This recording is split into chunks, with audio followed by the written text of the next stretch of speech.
Vamos a comenzar esta mañana entonces con un nuevo capítulo, masculinidad en crisis, en crisis. ¿Cuál es mi reacción ante una crisis como hombre? Sabemos que crisis son oportunidades y creo que esta es una buena oportunidad para realmente hacernos cargo de los que nos toca, porque estas cualidades que vamos a ver en cuanto a nuestra forma de actuar o de responder ante las diferentes situaciones en nuestras vidas, son cualidades que Dios puso en nosotros. Es decir, que Dios nos creó para cumplir el propósito original, y para cumplir ese propósito nos dio estas herramientas para que nosotros podamos saber y no tener excusas. Déjame decirte que durante gran parte de las últimas décadas en la historia de la humanidad, hemos sido testigos de fenómenos mundiales que marcan que el hombre necesita un héroe, o un salvador, o alguien que los vengue. Y hace algunos años atrás, algunas décadas atrás, comenzó una saga en Hollywood, no sé si ustedes la conocen, Los Vengadores, The Avengers, ¿sí? ¿Sí? ¿Alguno de ustedes se identifica con alguno de estos personajes? O quizás te dice, bueno, no me identifico con ellos, para mí me gusta más la parte de DC y no la de Marvel. Entonces tienes un superhéroe que no solamente viene contigo de estos últimos años, sino que viene de toda la vida, Batman, ¿no es cierto?, Superman. Pero todos estos personajes tienen algo en común. Ellos vienen con un propósito: salvar a la humanidad, ¿no? Salvar a la humanidad. Ellos reniegan de ser héroes, sus vidas son muy enigmáticas, siempre tienen problemas, pero las personas terminamos identificándonos de alguna forma u otra. Pero las nuevas generaciones están ávidas, como nosotros, de escuchar un mensaje así, de saber que hay alguien que los puede salvar. Y nosotros, que en cierta manera hoy estamos en este tiempo, estamos en la brecha, estamos encargados de comunicar este verdadero mensaje y decir, mira, no es Superman, no es Batman, no es Iron Man, ¿me entiendes? No es Black Panther, no son esos personajes los que vienen a darte lo que tú necesitas, sino quien realmente trae el mensaje que tú necesitas para tu vida, para sentirte fuera de toda situación de crisis. ¿Es quién? Jesucristo.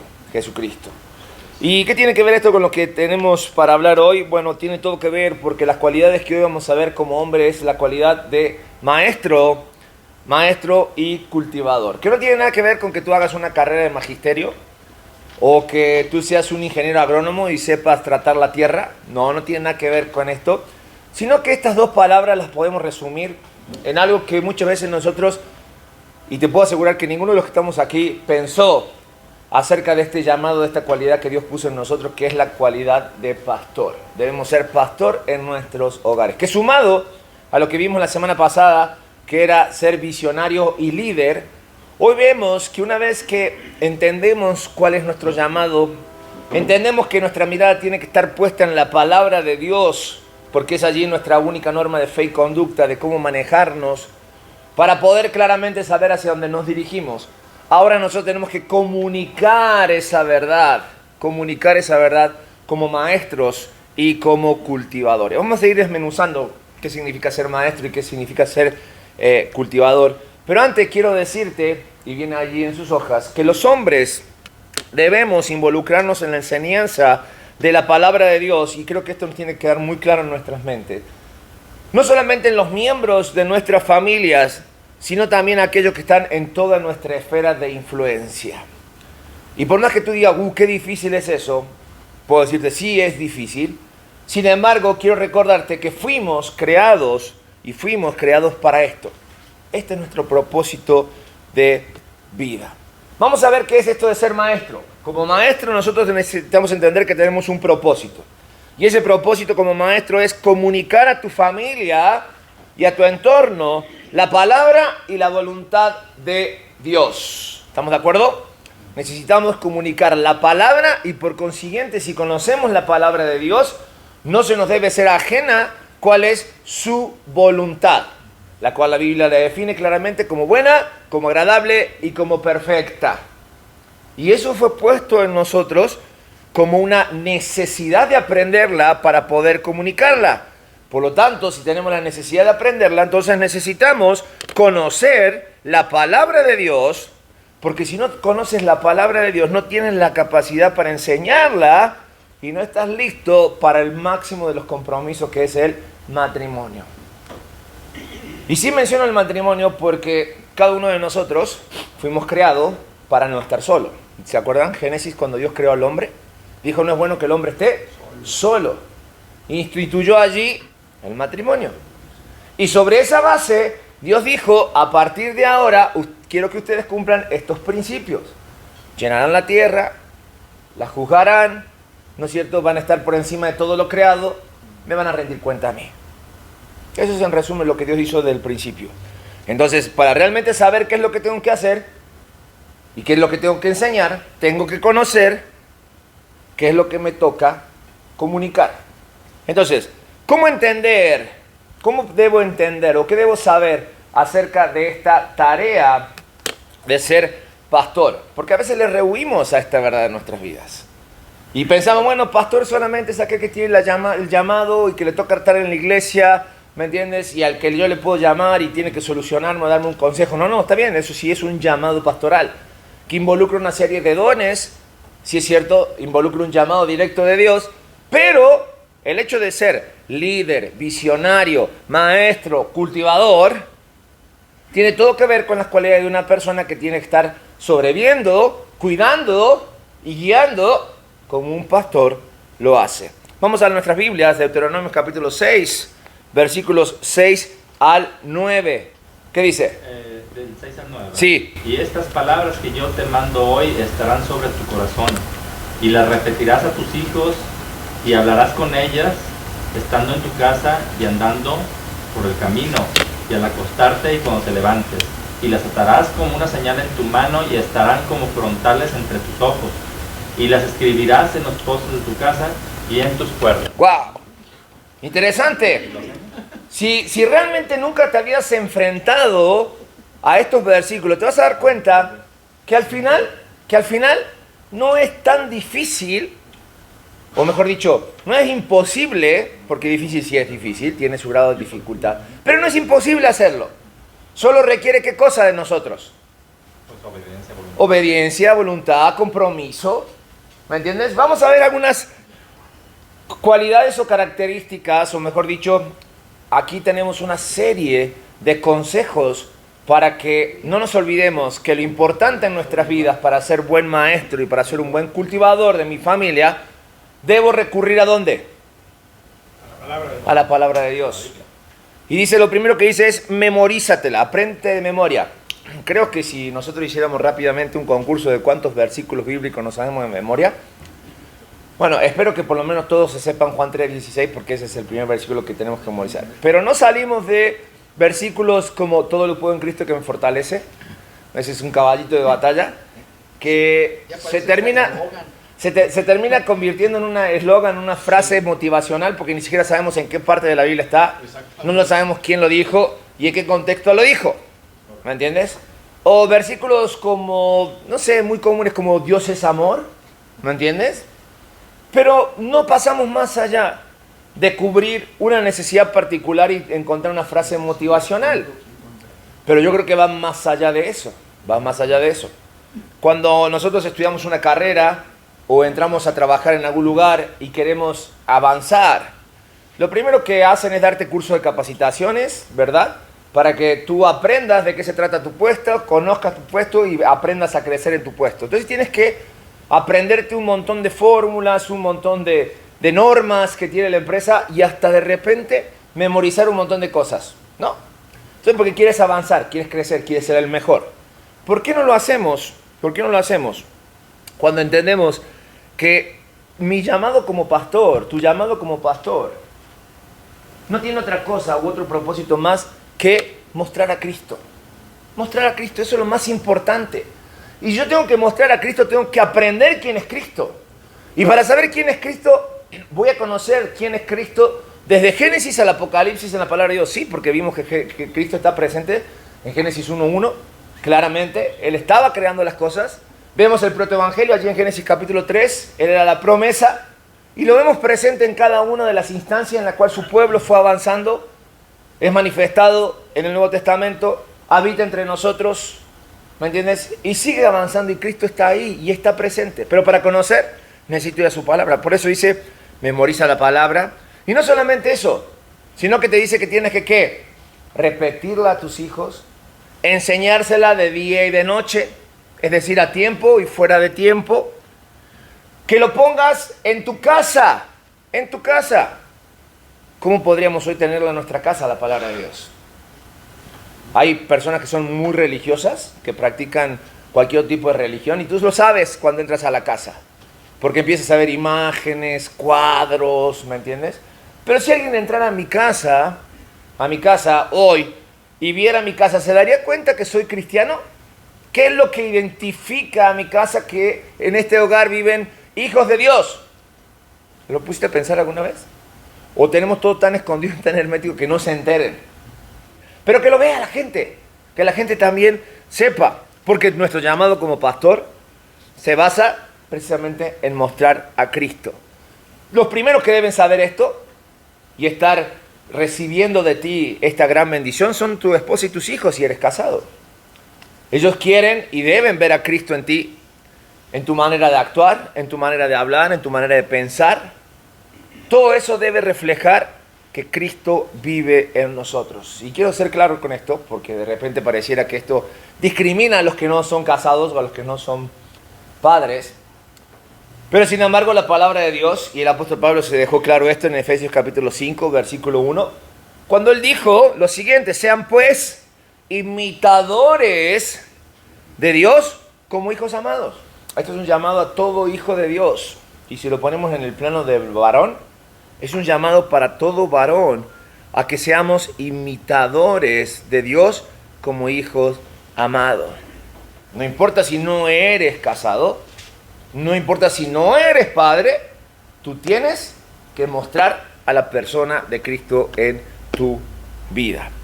Ahora, si nosotros entendemos que todo hombre es llamado a formar una familia y que todo hombre realmente se proyecta como tal y se complementa o se completa en sí formando el núcleo familiar e incluso siendo padre, entendemos que el padre, el varón, tiene la responsabilidad de pastorear a su familia a través de imitar la paternidad o la pastoral de nuestro Dios. Es decir, Dios se muestra a nosotros como Padre y nosotros aprendemos a ser pastores en nuestra familia, así como Él lo es con nosotros. Es decir, necesitamos entender que Dios pastorea nuestra familia a través de nuestra conducta o de nuestra paternidad pastoral. Somos el canal directo. Yo creo que quizás esto nos haga un poquito de ruido por el mismo hecho de que es difícil, no es fácil. Porque lo primero que pensamos, y creo que a todos los que somos papás nos pasó, cuando nos entregan a nuestro primer hijo o hija en las manos, se nos achicó el mundo, se nos acabó el mundo.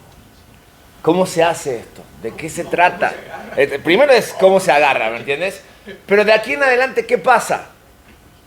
¿Cómo le hago? Me jalan los pelos, esta cosa llora, ¿dónde se apaga? ¿Me entiendes? ¿Tiene hambre? ¿Qué hacemos? Y luego crece, y luego con ese bebé crece y crecen las demandas, ¿me entiendes? Crecen los problemas. Y yo tengo que ir creciendo, y tengo que ir aprendiendo. Pero si mi base es lo que Dios hace conmigo cuando yo era un bebé espiritual, cuando me quejaba de todo, cuando lloraba de todo y quería que pusiera a Dios su mamila en mi boca para yo no tener necesidad. Pero llega un momento en que dice la palabra de Dios que ya no necesitamos lechita espiritual, necesitamos crecer. Crecemos y con nosotros crecen los problemas, pero siempre que miramos en nuestras vidas hacia atrás, vamos a encontrar a Dios en nuestras vidas. Siempre. Aun cuando nosotros en rebeldía, en enojo, decidimos hacer un lado a Dios, Dios siempre estuvo presente. Y es curioso porque Dios siempre va a proveer de pastores, de hombres, conforme a su corazón. El primer pastor que tu familia tiene, eres tú. Eres tú como hombre, como padre, como esposo. Claro, después, como parte del cuerpo de Cristo, tenemos otros pastores cuando vamos a la iglesia. Pero donde nuestros hijos, donde nuestra esposa debe encontrar su base espiritual para crecer y para que decida sujetarse a la autoridad que va a recibir en la iglesia, es en casa. Entonces, para ser un pastor que sea maestro y sea cultivador en la vida de nuestra familia, necesitamos basarnos en el pastoreo de Dios en nuestras vidas. El hombre, ahora sí, el hombre tiene un llamado bíblico. Esto es de cajón, no podemos mirar a otro lado, de mostrar a Cristo en su familia. Que no se nos olvide, varones, que no se nos olvide. A veces estamos frustrados, enojados, molestos porque las cosas no salen, porque tenemos hijos rebeldes, porque tenemos esposas que no se sujetan. ¿Cómo le hacemos? Pues esa viene la otra parte. Y ahí viene nuestra actividad como cultivador. Cultivador. Nuestro propósito como cultivador es mejorar algo que se nos está entregando en forma original. Recibo a mis hijos y a mi esposa en su estado original y lo que yo tengo que hacer es mejorarlo. No sé si de repente alguna vez habías pensado en la realidad de esto, porque a veces nuestro pensamiento es un pensamiento egoísta. Y nosotros pensamos que ellos tienen que vivir para nosotros porque yo soy el hombre de la casa. Yo soy el que sale de la casa, el que viene cansado, el que se esfuerza cada día, el que trabaja cada día. Y entonces me deben respeto. No está mal ese pensamiento, pero no es del todo correcto. Porque nosotros como cultivadores debemos entender que un verdadero hombre ve las necesidades de los demás y los ayuda a crecer. Eso es cultivar. Ser sensible ante la necesidad que hay en mi familia, en mi entorno cercano, mejorarlos y hacerlos crecer. Y esto tiene que ver, primero empezando a trabajar en mi vida. Porque yo necesito como hombre saber que todas aquellas cosas que yo debo hacer crecer, si no empiezo a hacerlas crecer en mí, en la base que es en Dios y en Cristo, va a ser difícil que pueda hacerlas crecer en los demás. Porque Dios me da talentos, Dios me da la posibilidad de trabajar, me da habilidades, Dios me da una esposa, Dios me da hijos. Entonces la pregunta es, ¿cómo debo yo entonces ejecutar la tarea pastoral? Primero, ¿qué era esta tarea pastoral y ahora cómo debo ejecutarla? Bueno, el papel de liderazgo que Dios le ha dado a los hombres no es una oportunidad para ser servidos, sino un llamado para servir en forma sacrificial. Sí. No es para que tú digas, respétenme porque aquí estoy. El ejemplo, la persona de Jesucristo. Cristo vino a este mundo no para ser servido. Él vino a este mundo para servir. Él puso claras las pautas, ¿sí? A veces el que quiere ser primero será último. Y el que quiere ser último y humilde será primero. Entonces, cada uno de nosotros debe esforzarse porque hemos sido diseñados para hacer las cosas como le agradan a nuestro Dios. A ver, ¿cómo nosotros podemos realmente hacer crecer aquel talento natural o aquel talento que Dios nos dio para trabajar y aquellas habilidades?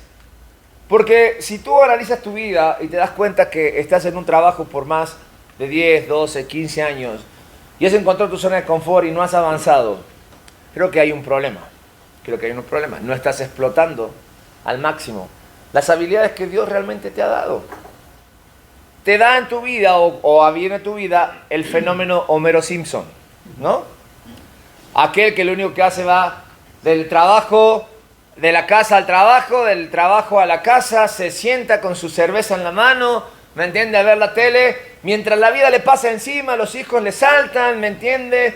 La esposa por acá, por allá, y se termina convirtiendo en una persona que no aporta absolutamente nada más lo que aquello que genera 8 o 10 horas trabajando y nada más. Y además genera conflictos.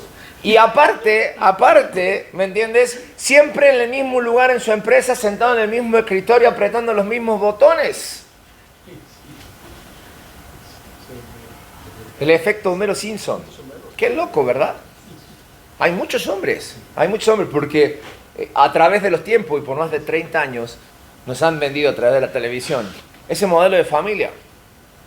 O sea, tener un hijo rebelde, una hija inteligente, una bebé que nunca crece, tiene 35 años y la bebé nunca ha crecido, ¿me entiendes? Sigue ahí, Homero se estanca, no avanza, Marge tratando de llevar al hombro su familia.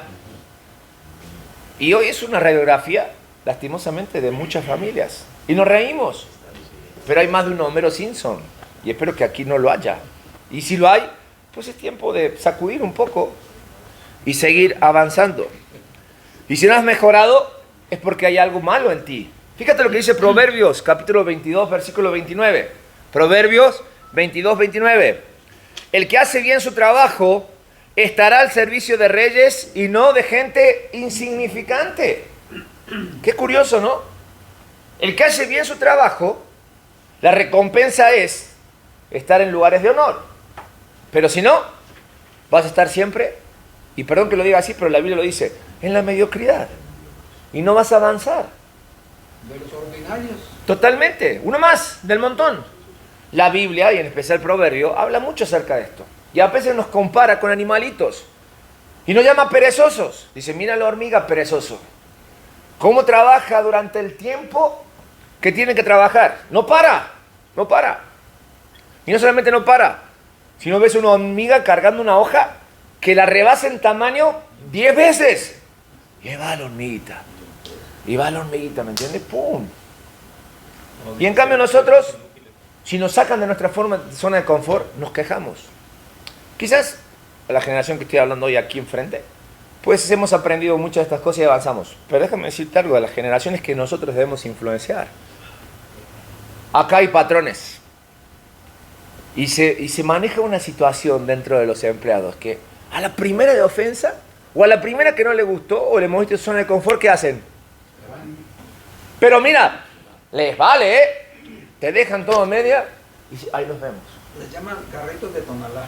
Sí, bueno, se conoce como la generación de cristal. Pero la culpa no es de ellos solamente. La culpa es de nosotros que sabiendo lo que tenemos que hacer, no lo hacemos. Y la Biblia nos acusa. Y si quisiera hacerlo bueno y no lo hace, peca. Hay una carencia pastoral en la vida de nuestras familias a causa de hombres que hemos cerrado el camino con nuestros hijos, con nuestras esposas. Pero no solamente eso, sino que hablando de nuestras esposas, también nuestra tarea pastoral tiene que ver con ellas. Efesios capítulo 5, versículo 25. Maridos, amen a sus mujeres así como Cristo amó a la iglesia y se dio a sí misma por ella. Y cuando yo veo esta comparación, entiendo de que estoy en deuda muchas veces con mi esposa. Porque dice, amen a sus esposas de tal modo que seas capaz de ¿qué?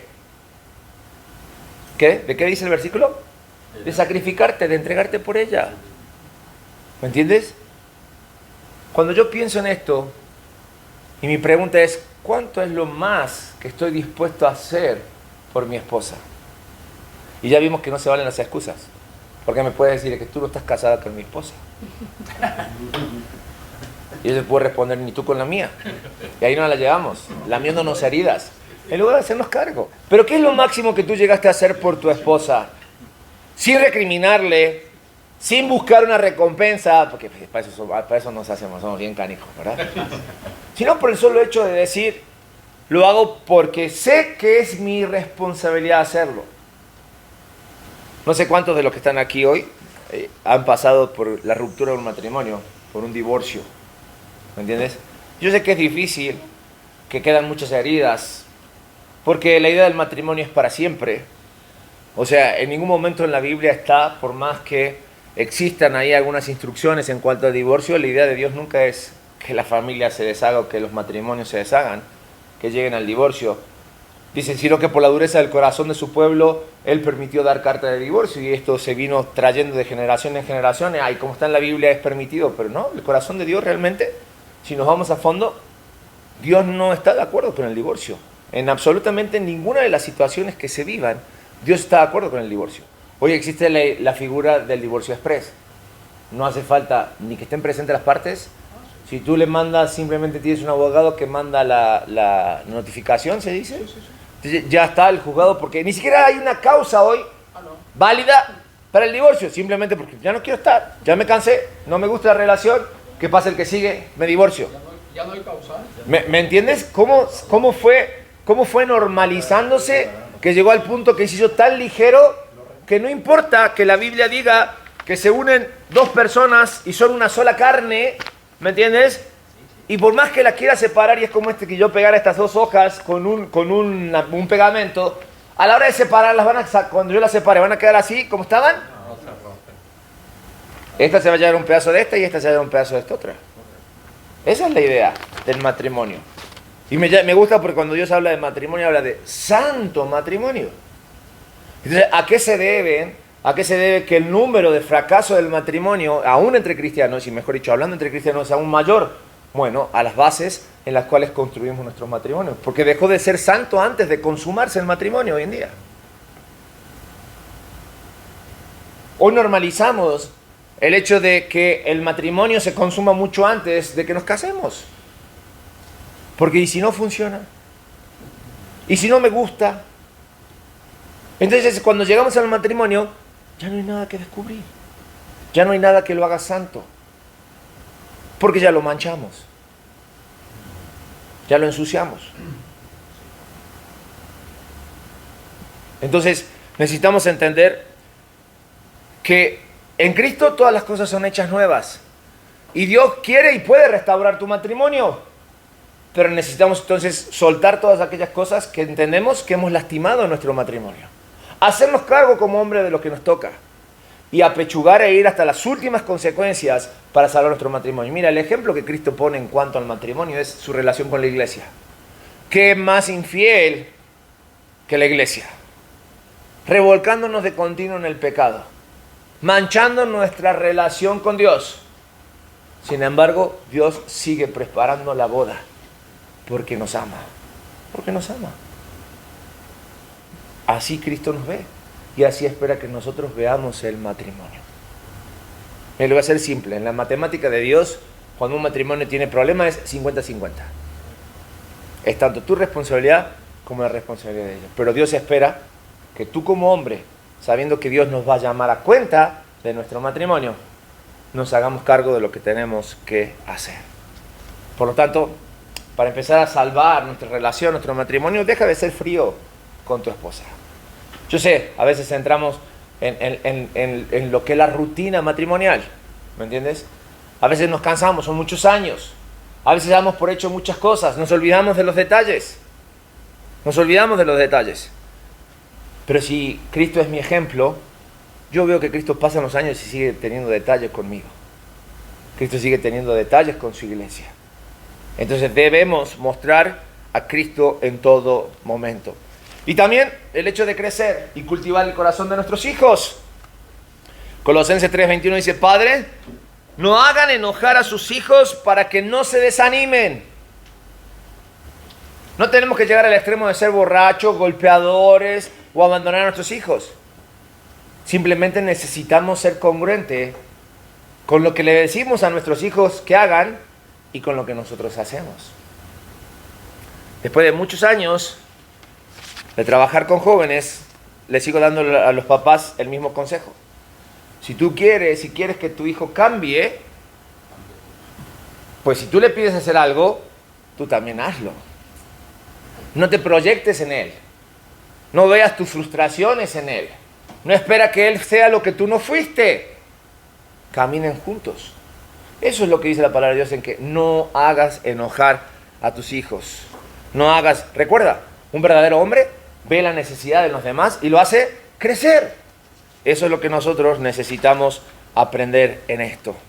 Hombres, amar a Cristo debe ser una característica esencial en la vida de todo hombre, de todo papá. de todo esposo. Tu amor por la familia debe echar fuera cualquier rastro de indiferencia que tú hoy estés presentando para con tu esposa, para con tus hijos, para con tu familia. Por eso, el verdadero hombre es aquel que es pastor, el verdadero hombre es aquel que es un líder, que es un siervo de su familia y se convierte en un siervo de Dios. Amar a Cristo se expresa en un amor genuino hacia los demás. La palabra de Dios dice, en esto, dijo Jesucristo, mostraréis que sois mis discípulos. ¿En qué? En que se amen los unos a los otros. Los unos a los otros. Por lo tanto, hombres, déjame decirte algo acerca de la vida de nuestras esposas y de nuestros hijos. Ellos ya vieron demasiados héroes de Marvel. Seguramente tu hijo tiene algún personaje favorito. Seguramente tu esposa tiene algún crush con alguno de esos personajes. Pero lo que tú necesitas y lo que tu familia necesita es que tú le muestres y le demuestres quién es el verdadero héroe. Y ese es Jesucristo. Ese es Jesucristo. Hombres, cada uno de nosotros necesita esforzarse cada día para que nuestras familias puedan ver a Cristo en nosotros. El llamado de liderazgo espiritual es un llamado a amar a los demás como Cristo me ama. Mostrar más de Cristo y menos de mí en todo momento. Amén. Quiero terminar leyendo lo que dice aquí en el libro. Si tienen el libro. Quedaron dos. Ahora se los paso al final. Vamos, los que tengan el libro, quiero leer la última parte de este capítulo, la conclusión. ¿Lo tienen ahí? Si no lo tienen, dice así: al hombre se le ha dado la responsabilidad seria y excitante de formar la vida de los miembros de su familia para mejorarlos, enseñándoles y cultivándolos, para que lleguen a ser todo aquello por lo cual Dios los creó. De esta manera, Él es socio de Dios para llegar a cumplir el plan de creación de Dios. Hay dos tareas más en las que el hombre refleja a su creador, que son las de proveedor y protector. Y eso lo vamos a ver la próxima semana. Pero tú y yo somos socios de Dios para cumplir con el propósito de su creación. Así que no es mirar a otro lado y no es decirle esto es para ti, sino es lo que a mí me toca, como el pastor de mi hogar, ser maestro y cultivador del corazón de mi esposa y de mis hijos. Amén. Vamos a orar, hombres. Señor, en esta hora, en tu presencia, estamos agradecidos por tu palabra. Tú has puesto en nosotros la responsabilidad de pastorear nuestras familias, de enseñar, de hacer crecer. Y Señor, no queremos mirar a otros lados, queremos hacernos cargo de lo que realmente nos toca. Por eso clamamos a ti, para que tú nos des, Señor, la fortaleza como hombres, la sabiduría y el temor hacia tu persona, para cumplir con lo que tú esperas de cada uno de nosotros. Ayúdanos, Señor, a que reflejemos en cada palabra, en cada hecho, en cada acto, a Cristo en nuestras vidas. Hoy lo oramos y lo pedimos en el poderoso nombre de Jesús. Amén y amén.